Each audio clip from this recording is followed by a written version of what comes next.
Let's take a closer look at how the unrest in Bangladesh unfolded. On June the 5th, 2024, the High Court reinstated a quota system that reserved 30% of government jobs for descendants of war veterans.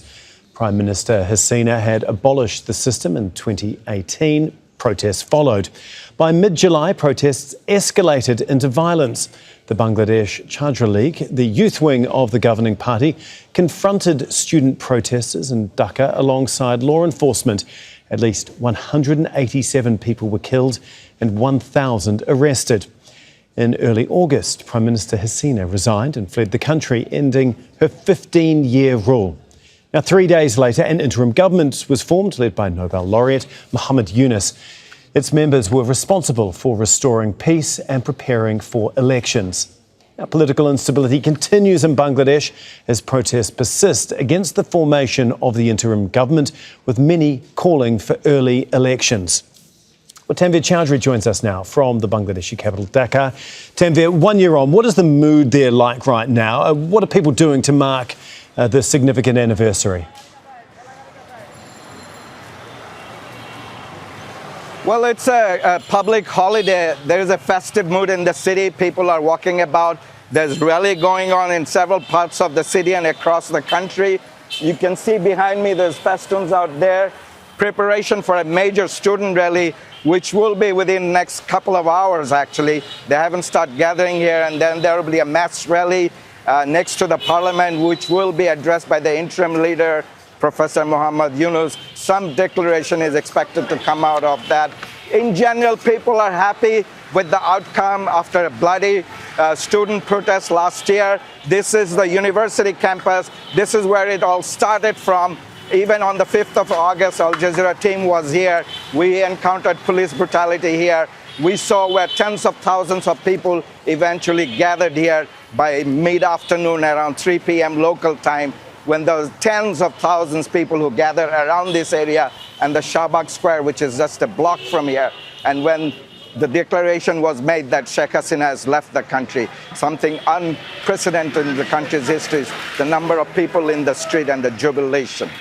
Remarkable scenes a year ago. The interim leader, Muhammad Yunus, is due to address the nation from a rally later today. Are there any expectations about what he could potentially announce?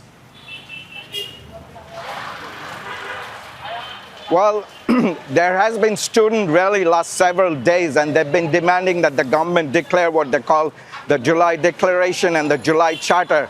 Essentially, they're two different things. The July Declaration is basically affirming the student uprising in July 2024 and giving it a state and constitutional recognition. It is expected the government will declare that.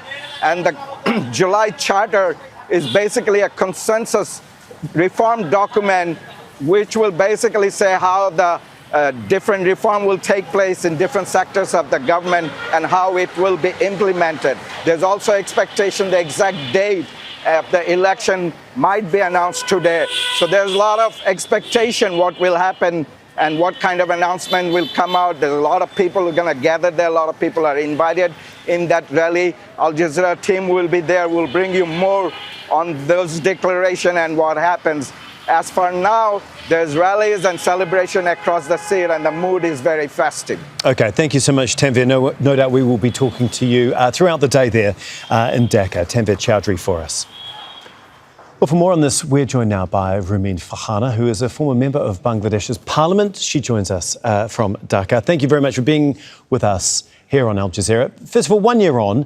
Thank you so much. How do you view what happened a year ago, especially given the length of the Hasina reign, 15 years, and just how quickly it fell and how quickly she fled? It was a day of joy and expectation. When she fled away, we were like, it's our second victory after 1971. Our expectation was so high that there will be no disparity. People will enjoy their rights, and there will be no enforced disappearance, no killing, no extrajudicial killing, no pressure on the opposition party. But unfortunately, after 1 year, if we look back, we will see that many of those dreams have not been come true.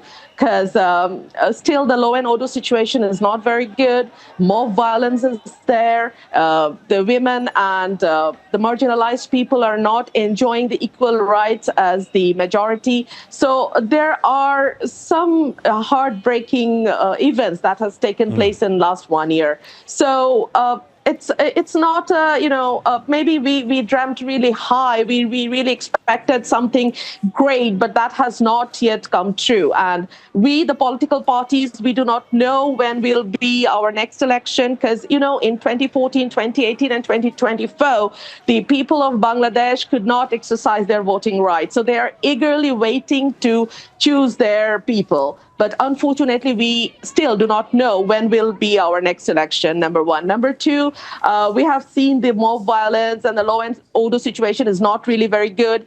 In Hasina regime, we have seen that thousands and hundreds of thousands of cases been filed against the opposition leaders and activists.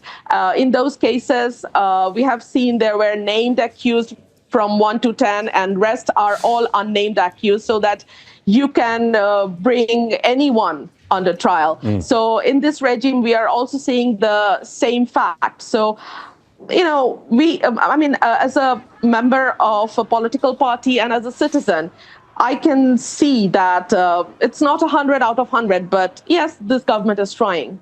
Yeah, like you say, obviously the government had a huge amount of work to do in the 12 months. As we heard from our correspondent there is the expectation that there could be an announcement of an election date.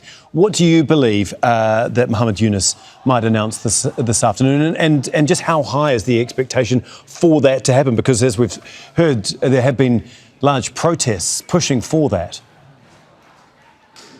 Absolutely. We are really expecting very high that he's going to declare an election date, because he said that election will take place from December to June. So we do not really know whether it will be on December or in January or February, because there is a 6 month in between. So we really do not know when will the election take place, but we really hope that he will declare an election time this evening, and let's hope for the best. Yeah. Sheikh Hasina is still in India. What chance do you think that she's going to be extradited to face justice, and how important is that for the country to move forward? It is really very important, because she ordered to kill people. She ordered to she ordered the hospitals not to give the treatment to the injured people. So it was her regime in last 15 years that has become a regime of a monster, that has become the regime of faces. And the people really was under tremendous pressure during her time. So it is very important to bring her back, and it is on the government, obviously, to continue the negotiation with the Indian government so that they allow her to come back. Yeah, we heard from one young man in the story that we played earlier, simply saying that everyone there just wants a better country, a better future.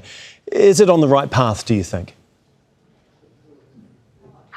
Well, it's only a year, and I think we need to give this government or the next government some more time, because 15 years is a long time, and there was no election, there was no people representation, there was no human rights, there was no law and order. The judiciary is completely under the control of the government. So and the economy was completely collapsed. So, the baggage is really heavy. So it is, if we say 1 year, it's not enough time to get a good result.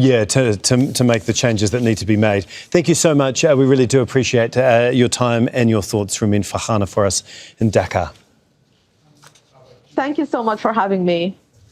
Don't miss out. Get the full picture. Subscribe to Al Jazeera for reliable news and expert insights. Like, share, stay ahead.